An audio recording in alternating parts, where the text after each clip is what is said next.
أكلات الشتاء وجماله أساسي لازم محشي الكرنب. أول لما يهل علينا وتبدأ بقى الدنيا تبرد والمطرة تنزل، ننزل على طول نجيب الكرنباية ونعمل أحلى خلطة، وترصي بقى الحلة بتاعتك وتسقيها بالمرقة الجميلة وتعملي أحلى خلطة محشي في الدنيا. هنعمله مع بعض من الألف إلى الياء بكل سهولة. يلا بقى نشوف هنعمله إزاي، بس يا ريت نصلي على الرسول. اول حاجه هنعمل التسبيكه مع بعض. عندي حله فيها زيت على سمنه، هضيف البصل مفروم فرم خشن، هبدا بقى اشوحه واسيب شويه كده على جنب صغيرين قد معلقتين 3 من البصل الني. هقول لكم هنعمل بيه ايه. اول لما البصل يتكرمل وياخد لون ذهبي خفيف، هضيف معلقتين كبار من الصلصه المعلبه، وادي بقى هريسه الفلفل الاحمر هتديكي تسكيره ولون تحفه. برضو هنزل بمعلقتين كبار، واللي لسه مجربش اضافه الثوم على المحشي لازم يجرب. معلقه صغيره من الثوم، والبهارات هضيفها واشوحها كده في الاول، والتكه دي بتفرق جدا.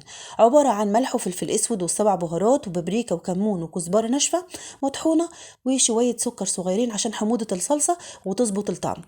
ادي بقى تقليبه حلوه وشوحي البهارات الاول مع الثوم والهريسه والصلصه قبل اضافه الطماطم. هتخلي بقى ريحه التسبيكه خطيره تجيب لاخر الدنيا. الطماطم مضروبه في الخلاط او الكبه مع قرن فلفل حار وبارد زي ما انتوا عاوزين. اهم حاجه ضيفي الفلفل مع الطماطم. غطي بقى عليها وسيبيها تستوي على نار هاديه لحد لما تتسبك. حله بقى كبيره هتضيفي فيها معلقه كبيره من الملح وزيها سكر ورشه كمون ونسيبها تغلي. ويلا بينا نشوف الكرنبايه بتاعتنا. هتجيبي السكينه ونبدا نسلك كده الورق الاولاني ده. طلعيه كده بايدك. هوريكم النهارده طريقتين للسلق سهلين جدا، لو اول مره تعمليه هيكون معاكي ان شاء الله ممتاز، وكله اللي هياكله من ايدك هيشكرك عليه. امسكي كده راس الكرنبه من فوق وابدأي سلكي كده الراس بالسكينه داير داير زي ما انا بعمل. اهم حاجه تكون السكينه حاميه وتطلعي الراس بكل سهوله. الميه كانت غليت معايا. اول طريقه للسلق الورق بدون ما تضيفي الكرنبايه على بعضها، يعني ما تكتريش، ورقتين 3، يعني 3 4 ثواني كده، وتكوني مجهزه حله جنبك فيها ميه بارده عشان نوقف عمليه السوا. هتطلعي الورق تضيفيه في الميه البارده. تاني طريقه ودي الاسهل بالنسبه لي واكيد كلكم عارفينها، نضيف الكرنبايه كده زي ما هي. هتستني عليها لحد لما يبدأ الورق يتفصل عنها. أول لما تحسي الورق فصل، عدي برضو ثانيتين 3 وابدأي اسحبي الورق بشويش، هيطلع معاكي بكل سهولة لحد لما تخلصي الكرنبة كلها. شايفين؟ الطريقة دي بتكون منجزة وسهلة جدا جدا. بعد لما تخلصي سلق كمية الكرنب لازم يتاخد غسلة كده تحت المية الجارية، وتضيفيه في مصفى لحد لما يصفي أي مية زيادة بتكون فيه قبل التقطيع. يلا بقى نشوف التسبيكة الجميلة اللي كانت ريحتها خطيرة. متسبكة مظبوط. هقفل بقى عليها ويلا نشوف باقي خطواتنا. خلاص الورق اتصفى معايا تماما بعد ما غسلته تحت الميه الجاريه زي ما قلت لكم.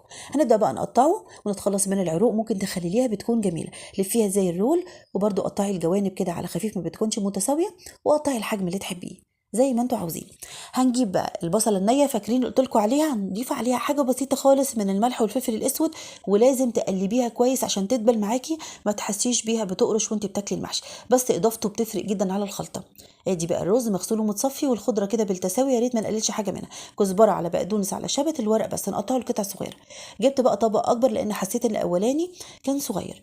وهننزل بالتسبيكه الجميله على مرتين، ولازم تظبطي الملح. احلى خلطه محشي ممكن تجربيها، مش اول مره طبعا نعملها مع بعض، لكل انواع المحاشي. دوقيها كده، لو احتاجت ملح ضيفي لانه بيفرق جدا في الطعم. هنجيب بقى ورقه الكرنب، افرديها كده على ايدك وضيفي الرز مش كتير، وتبداي تلفي عادي خالص بالطريقه اللي كلكم عارفينها، وتتخلصي من اي رز زياده، وتحاولي تقفلي كده على صباع المحشي من الجنبين عشان الحله ما تتمليش رز اثناء التسويه. ممكن لو مش هتخللي العروق تضيفيها في نهايه الحله وترصي عليها المحشي عادي خالص. وفي طريقه تانية تقطعي شرايح من الجزر والبصل زي ما انتوا عاوزين. الخضار بقى اللي بيكون في نهاية الحلة ده لما بتستوي وياخد لسعة خفيفة كده ويكرمل بيكون طعمه خطير. أول واحدة بتاكله أنا، رصيتها وضفت شوية زيت يدي لمعة أو معلقة سمنة بلدي، ويفرطوا كده من بعض واحنا بنضيفه على طبق التقديم. مرقة كده دسمة تكون سخنة متدوب فيها معلقة صلصة كبيرة، وتحركي الحلة عشان المرقة تنزل للنهاية. أهم حاجة ما تتخطاش الصف الأخير. ضفت بقى معلقة صغيرة مليانة من الصلصة على وجه المحشي، والتكة دي بتفرق جدا في الطعم، دايما بعملها.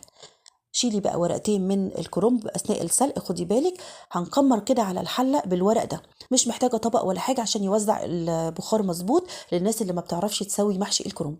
شايفين بقى الجمال والحلاوه. الاول النار بتكون عاليه يشرب كده المرقه.